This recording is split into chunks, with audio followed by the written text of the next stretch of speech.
Besides spurring the conversation and creating awareness about autism, The Good Doctor invites you to gain a broader perspective on the life of an autistic person. But sometimes the show's creators go too far. Which autistic characteristics of Dr. Shaun Murphy are real and which are not? Let's find out right now. 1. There is no defined behavior. Okay, we need to clarify that there are no 10 or 25 rules clearly defining how an autistic person should behave. The way the Good Doctor presents himself may not have anything to do with the way autism manifests itself for someone else. There is no one-size-fits-all in attempting to define where someone falls on the spectrum. As Freddie explained in an interview, we wanted to portray Shaun authentically, but at the same time, it's necessary to recognize that Shaun should not be held up as a representative for all people who have autism. The actor personally explored the subject, he studied a lot, and tried to dive into real practice as much as possible. A friend of Freddie Highmore has children who are diagnosed with autism, and so the actor has a personal relationship with these children. The show also has its own autism consultant, Melissa Reiner, who is a professional in the field. We felt a great deal of pressure and responsibility with the character, says Freddie. Recently, the list of autistic characters on television has expanded, and so we get to be more aware of the variation on the autism spectrum. Just think of Walter Hill in Joyful Noise, or Jane in Jane Wants a Boyfriend, and most recently in Sam Gardner, a high-functioning teen with autism in Netflix's Atypical. They are pretty different, and so the one very important lesson we should understand: autism can't define a person. An autistic individual can live a full life. Shaun and others are not defined by their diagnosis. 2. SAVANT syndrome defined in a wrong way. People with SAVANT syndrome are exceptionally talented at one or a few things, but in terms of the rest of their lives, sometimes they can't even take a bus or put food on a plate properly. In this sense, Shaun is not accurately portrayed. He is obviously high-functioning, but also autistic at the same time. Although this can be forgiven, as Shaun could have been taught and given instructions, which could be mastered by an autistic person. Which brings us to number 3. 3. Atypical behaviors can improve. Autistic people are not doomed to have the same exact behaviors they've had since childhood.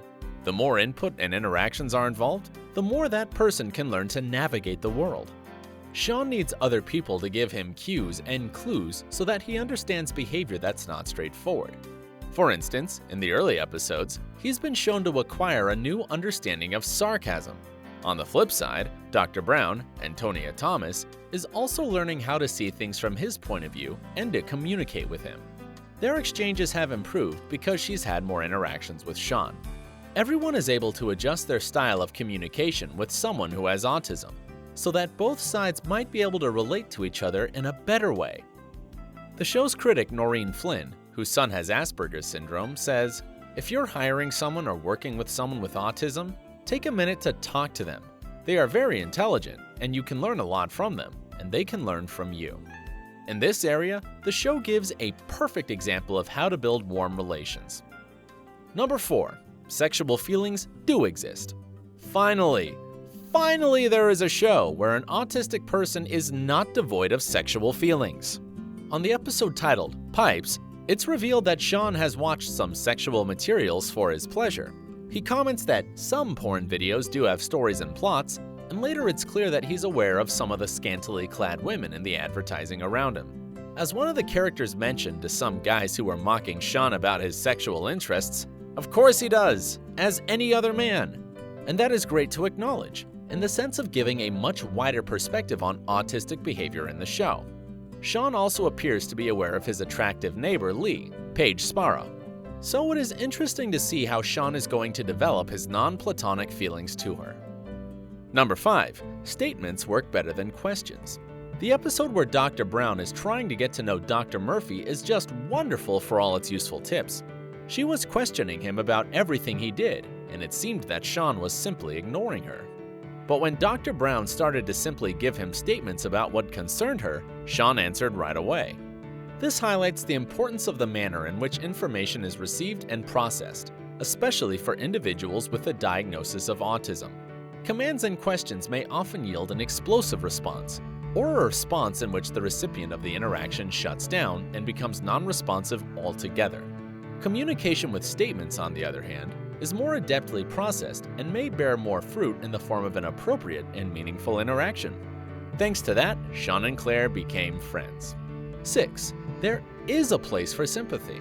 Yes, Shaun avoids direct eye contact, shows little emotion, and struggles to deal with people on a personal level. His neighbor borrowed batteries, and Murphy went the next day to get them back. Yep, this really happened. Moreover, Murphy speaks in a monotonous voice and says exactly what he's thinking with zero filter. Like the time he tells the surgeon that he both admires him and finds him arrogant, and asking whether he should also be arrogant to become a good doctor. But the show emphasizes that despite all this trouble with emotions, inside he is very sensitive and empathic as well.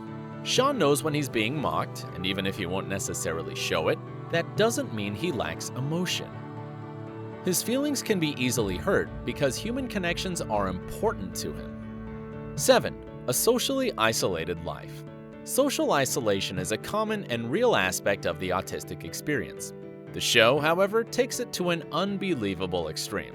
It's not just that Shaun has difficulty connecting with other people and experiences marginalization as a result. It's as if he had never even been around people or consumed any sort of popular media.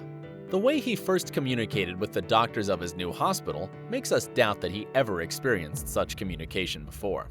And this cannot be true due to his credentials and the story behind the character. This is worsened by the lack of other autistic people in not only the show, but the fictional universe in which it inhabits. 8. Not everything is such a big issue. It's been shown in most portrayals of autistic people that the use of headphones can help to cut down on the auditory overload in the environment around them. That is also why many may also put their hands over their ears when headphones aren't available. While Shaun is seen doing this while approaching a helicopter, he only does it when he's directly under its rotor blades. Beforehand, he informs his colleague Dr. Brown that he doesn't actually mind the noise. In fact, he seems to welcome it because he's fascinated with how helicopters work. His interest in the machinery makes the accompanying noise just part of the package. This is a great example of how different and unique a type of autism could be, so you should not generalize before you really get to know an autistic person better.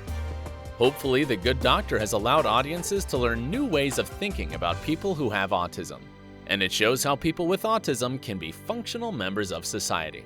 Thank you for watching. Check out these other great stories from OSSA, and subscribe for new videos about your favorite stars.